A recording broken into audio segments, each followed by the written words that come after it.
नवरत्न सदावर्तेंकडून Chhatrapati Shivaji Maharaj park police ठाण्यामध्ये राज ठाकरेंविरोधात तक्रार। राज ठाकरेंना अटक करा।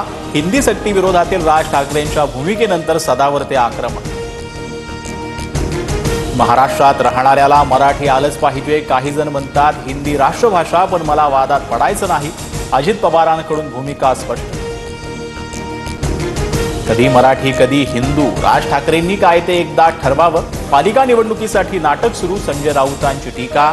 मोदी शहांना इंग्रजी येत नसल्यानं हिंदीची सक्ती केल्याचाही टोल। बीडमधील वकील महिलेच्या मारहाणी संदर्भात कडक कारवाईच्या सूचना। कुणालाही पाठीशी घालणार नाही, सक्त कारवाई करणार, अजित पवारांची माहिती।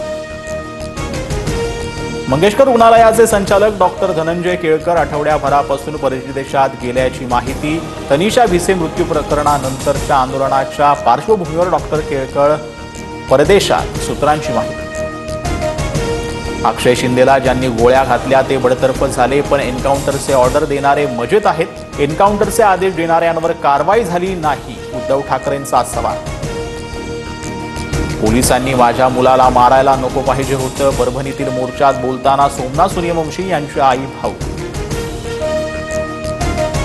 राजकारण हे आता अंडरवर्ल्ड झालंय। महाराष्ट्राच्या कॅबिनेटमध्ये तर सर्वच अंडरवर्ल्ड।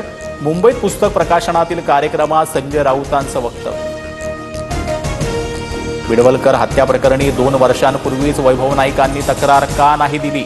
2009 पासूनचे सिद्धेश सिरसाट आणि नाईकांचे सीडीआर तपासा। दोघांचा फोटो दाखवत निलेश राणेंची मागणी। धनंजय मुंडेंच्या आमदारकी विरुद्ध राजेसाहेब देशमुखांची न्यायालयात धाव। ईव्हीएम पासून दूर राहण्यासाठी 10 लाख दिले।